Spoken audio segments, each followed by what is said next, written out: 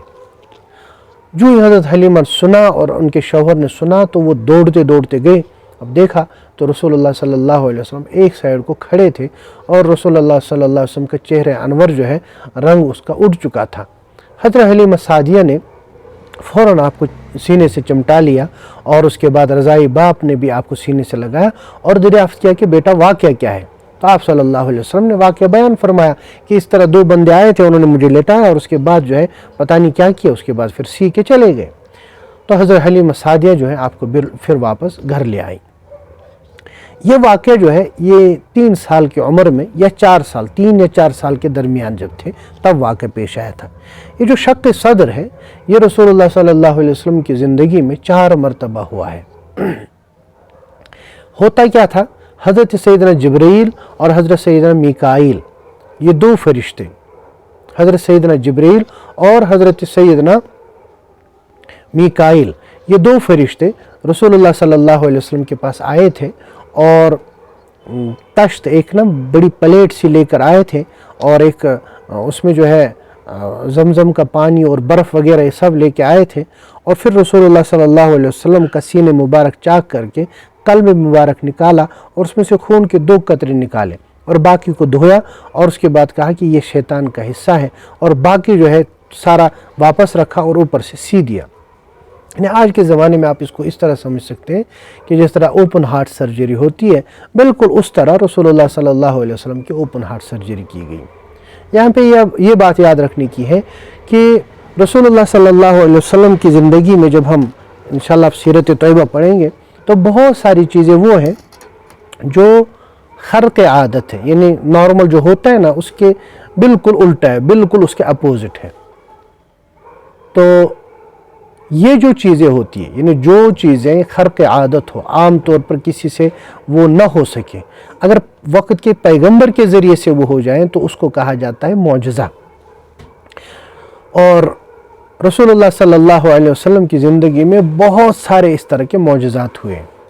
چنانچہ حضرت امام بیہقی رحمۃ اللہ علیہ کی کتاب دلائل النبوہ اور اس میں، اور اسی طرح سے الخصائص الکبریٰ، اس میں حضرت جلال الدین سیوطی رحمۃ اللہ علیہ نے سینکڑوں معجزات رسول اللہ صلی اللہ علیہ وسلم کے بیان کیے ہیں، یعنی اس طرح کے معجزات۔ اب یہ شق صدر بھی معجزات میں سے۔ اب کوئی انسان سوچے کہ بھئی میں عقل سے اس کو سمجھنے کی کوشش کروں گا، جب عقل میں آئے گا ہی نہیں، کیونکہ تو عقل ہی کے خلاف ہے کہ اس زمانے میں جب میڈیکل سائنس نے اتنی ترقی نہیں کی تھی، اس زمانے میں رسول اللہ صلی اللہ علیہ وسلم کے ساتھ ایسا ہوا جو کہ احادیث میں آئے، بالکل صحیح احادیث میں، اس لیے ہمیں ماننا ہے۔ نہیں مانے گا کوئی انسان تو ایمان والا نہیں ہے۔ آج کے زمانے میں اس کو سمجھنا بہت آسان ہے۔ معراج کا واقعہ آپ لے لیں کہ رسول اللہ صلی اللہ علیہ وسلم کو ایک ہی رات جو ہے 7 آسمانوں کی سیر کرائی گئی، اور اس وقت جبکہ بالکل اس طرح کی ایکوپمنٹس نہیں تھے جس طرح آج ایسٹرونومرز کے پاس ہوتے ہیں، ماہر فلکیات جو ہوتے ہیں ان کے پاس ہوتے ہیں۔ بالکل اپنے سادہ قبروں میں اللہ تبارک و تعالیٰ نے پہنچایا۔ اب یہ جو کچھ ہے جو بالکل جو ہے خلاف عقل ہے، اسی کو معجزہ کہا جاتا ہے۔ اور معجزہ خاص طور پر معراج اور اسراء یہ تو قرآن پاک سے بھی ثابت ہے۔ اب کوئی بندہ نہیں مانے گا تو اس کا مطلب قرآن کا انکار کر رہا ہے۔ اور عجیب بات ہے کہ رسول اللہ صلی اللہ علیہ وسلم کے صحابہ کیسے تھے کہ صحابہ کرام نے ان چیزوں کو اس وقت مانا جب میڈیکل سائنس نے کوئی ترقی نہیں کی تھی۔ آج کل ہمارے لیے ماننا کوئی مشکل ہی نہیں ہے۔ اگر کوئی ہم سے یہ کہے کہ میں آج رات کو یہاں سے اڑا اور سعودی عربیہ گیا اور پھر واپس ہی آیا، یعنی سری نگر سے گیا سری نگر واپس آیا، ہم کہیں گے تو کون سا مشکل ہے؟ کیونکہ آج ایئر جیٹس ایئرپلین ایسے ہیں کہ انسان جا سکتا آ سکتا ایک ہی رات میں، لیکن رسول اللہ صلی اللہ علیہ وسلم نے اس زمانے میں جب صرف گھوڑا اور صرف اونٹ یہ جو ہے سواری کے کام آتے تھے، اس زمانے میں جب صحابہ کے سامنے یہ فرمایا کہ میں آج ایک رات بلکہ رات کے کچھ حصے میں مکہ سے چلا گیا بیت المقدس، اور بیت المقدس میں فلسطین، وہاں سے پھر واپس آیا، صحابہ کرام نے تصدیق کی، اور اسی طرح فرمایا میں نے 7 آسمانوں کی سیر کری، اور پھر وہ صحابہ کرام نے، تو صحابہ کرام کا یہی مابین امتیاز تھا کہ رسول اللہ صلی اللہ علیہ وسلم کی ہر بات، رسول اللہ صلی اللہ علیہ وسلم کے ہر فرمان پر بغیر سوچے سمجھے وہ لبیک کہہ دیتے تھے۔ تو یہ جو واقعہ شق صدر، یہ بھی انہی واقعات میں سے جن کو ہم معجزات کہتے ہیں، لیکن آج کے زمانے میں اس کو سمجھنا کوئی مسئلہ نہیں ہے۔ جب آج ہمارا کوئی نارمل ڈاکٹر، میڈیکل سائنس کا جاننے والا، وہ اوپن ہارٹ سرجری کر سکتا ہے کسی بندے کی، تو فرشتے جو اللہ تبارک و تعالیٰ کے جو ہے عجیب و غریب مخلوق ہے، وہ کسی انسان کی اوپن ہارٹ سرجری کیوں نہیں کر سکتے؟ بہرحال یہ جو شق صدر کا واقعہ ہوا، یہ شق صدر کا واقعہ پوری عمر مبارک میں 4 مرتبہ ہوا ہے، اور صحیح احادیث سے ثابت ہے 4 مرتبہ۔ پہلی مرتبہ تو یہی ہے جب آپ صلی اللہ علیہ وسلم کی عمر مبارک 3 یا 4 سال کی تھی،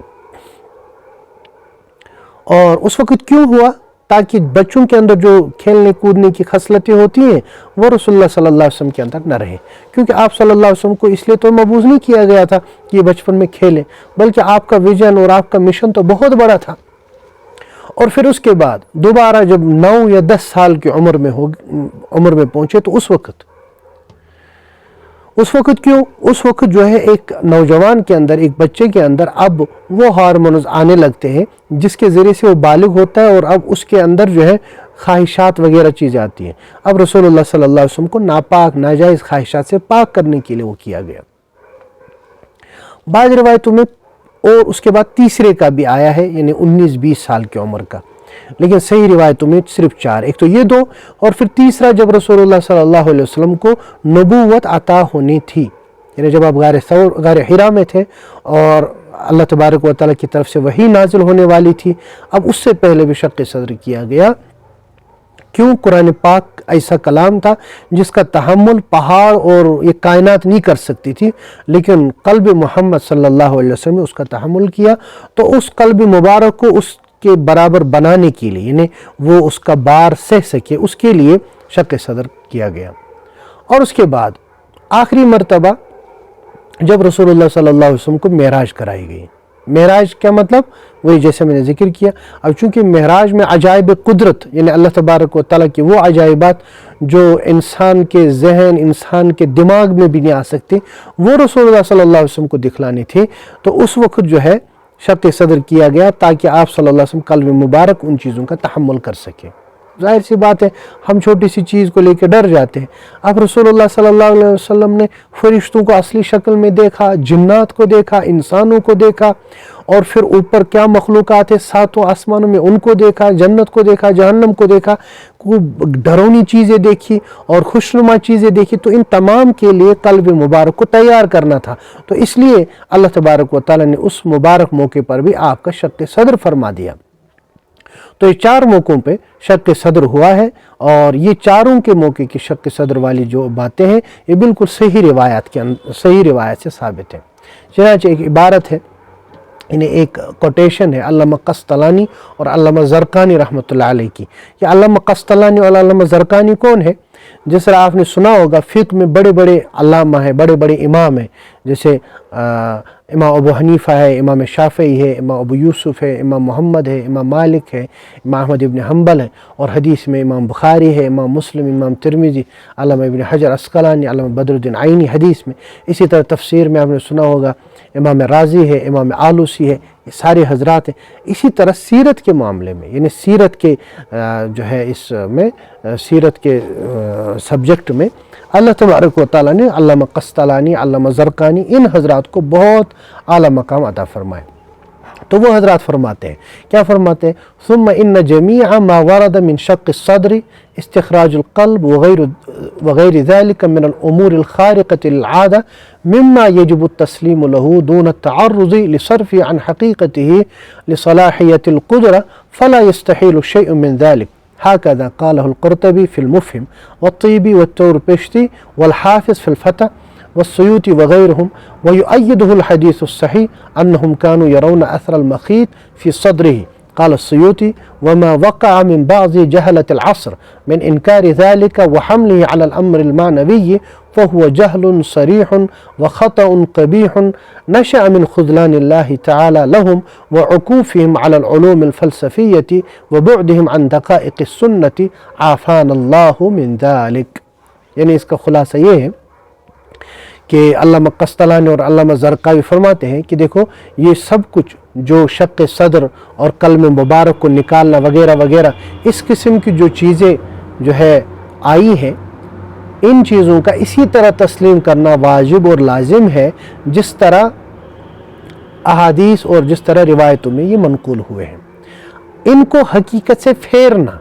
یعنی کوئی انسان یہ کہے کہ یہ حقیقت پر محمول نہیں ہے بلکہ شق صدر سے ہے، شرح صدر مراد ہے۔ شرح صدر کا شق صدر کا مطلب ہوتا ہے سینے کا چیرنا، اور شرح صدر کا مطلب ہوتا ہے سینے کا کھل جانا۔ کھل جانے کا مطلب یعنی جیسے آپ سے کوئی بات کہتا ہے تو آپ کہتے ہو کہ یار میرا دل نہیں مانتا اس کو، پھر اس آپ سے بار بار کہتا ہے، پھر آپ اوہ میرا شرح صدر ہو گیا، یعنی میرا تو دل کھل گیا، یعنی اب میرا دل اس کو مان رہا ہے، تو اسی کو کہتے ہیں یعنی حقیقت سے اس کو اس طرف پھیر دینا۔ تو فرماتے ہیں حقیقت سے پھیرنا نہ چاہیے، اللہ کی قدرت سے کوئی چیز محال ہی نہیں، یعنی جب اللہ کی قدرت آئے یہ کون سی چیز محال ہے؟ ہم نے معجزات اتنے عجیب و غریب معجزات کو مانا ہے تو یہ کون سی چیز ہے؟ فرماتے امام قرطبی، علامہ طیبی، حافظ تورپشتی، علامہ حافظ عسقلانی اور علامہ سیوطی اور دیگر بڑے بڑے اکابر علماء بھی یہی فرماتے ہیں کہ شق صدر اپنی حقیقت پر محمول ہے، اور حدیث صحیح میں اس کی تائید ہے۔ حدیث صحیح میں ہے کہ صحابہ کرام رسول اللہ صلی اللہ علیہ وسلم کے سینے مبارک میں سلائی کا نشان خود اپنی آنکھوں سے دیکھتے تھے۔ اب جو خود انہوں نے دیکھا ہے تو اب اس کو نہ ماننے کی کیا دلیل ہے؟ پھر علامہ سیوطی فرماتے ہیں کہ ہمارے زمانے کے بعض جاہل لوگ شق صدر کا انکار کرتے ہیں اور اس بات کی حقیقت کو ماننے کے بجائے کہتے ہیں کہ بھائی یہ حقیقت پر معمول نہیں ہے بلکہ معنوی طور پر یہ معمول ہے، یعنی شرح صدر ہوا ہے، شق صدر نہیں ہوا ہے۔ یہ فرماتے ہیں سیوطی کہ یہ صریح جہالت اور سخت غلطی ہے جو اللہ تعالیٰ کی عدم توفیق اور فلسفی علوم میں انہماک اور سنت کے علوم سے دوری کی وجہ سے پیدا ہوئی ہے۔ اللہ تعالیٰ ہمیں اس تمام سے حفاظت فرمائے۔ تو خلاصہ یہ ہے کہ رسول اللہ صلی اللہ علیہ وسلم کو 4 مرتبہ شق صدر کیا گیا، یعنی آپ کا سینہ مبارک چاک کیا گیا، اور چوتھی مرتبہ جو ہے، پہلی مرتبہ جو ہے وہ اسی موقع پر جب رسول اللہ صلی اللہ علیہ وسلم دائے حلیمہ یعنی حضرت حلیمہ سعدیہ کے یہاں تھے۔ اب جب یہ ہوا، بعض روایتوں سے پتہ چلتا ہے جب یہ شق صدر ہوا اس کے بعد رسول اللہ صلی اللہ علیہ وسلم کے دونوں شانوں کے درمیان مہر نبوت رکھی گئی۔ لیکن آپ نے پیچھے پڑھا تھا اس سے پہلے سبق میں کہ پیدائش ہی کے موقع پر رسول اللہ صلی اللہ علیہ وسلم کو مہر نبوت تھی، وہ یہودی کے اس واقعے میں، وہ بھی صحیح واقعہ ہے۔ اب اس سے پتہ چلتا ہے کہ مہر نبوت تو پہلے سے تھی، البتہ اس موقع پر اس کی تجدید کی گئی، یعنی اس موقع پر اس کو دوبارہ جو ہے پھر سیٹ کیا گیا، یہ مطلب ہے۔ تو جب آپ یہ مانیں گے دونوں واقعے درست ہو جائیں گے۔ بہرحال جب یہ واقعہ ہو اور عجیب و غریب واقعہ تھا تو حضرت حلیمہ سعدیہ تھوڑی ڈرنے لگی، ان کو یہ اندیشہ ہوا کہ کوئی صدمہ نہ پہنچے اس کو، اس لیے فوراً رسول اللہ صلی اللہ علیہ وسلم کو لے کر حضرت آمنہ کے پاس آئیں، اور حضرت آمنہ یعنی والدہ ماجدہ کو ان کے پاس لی، اور جب ان کے پاس لیا اور پورا واقعہ سنایا، کہتے حضرت آمنہ کو جب پورا واقعہ سنایا تو ان کو بالکل کوئی پریشانی نہیں ہوئی اس واقعے سے، یعنی جیسے تھی بالکل ہوئی، یعنی جیسے کوئی عجیب غریب بات ہی نہیں تھی۔ اس کی وجہ یہ تھی کہ حضرت آمنہ نے حمل کے دوران جب رسول اللہ صلی اللہ علیہ وسلم کے شکم مبارک میں تھے اس وقت ہی وہ خیرات، وہ برکات، وہ عجیب و غریب چیزیں دیکھی تھی کہ ان کو ان چیزوں سے کوئی فرق نہیں پڑنے والا تھا، بلکہ الٹا اس وقت انہوں نے کہا کہ میرے اس بیٹے کی شان بہت بڑی ہوگی، اور یہ جو میرا بچہ ہے شیطان اس تک نہیں پہنچ سکتا، لہٰذا تم بالکل مطمئن رہو، اسے کوئی تکلیف نہیں پہنچ سکتی۔ یہ حضرت حلیمہ سعدیہ نے حضرت آمنہ نے اس وقت یعنی فرمایا جب حضرت حلیمہ سعدیہ جو ہے رسول اللہ صلی اللہ علیہ وسلم کو واپس لے کر آئیں۔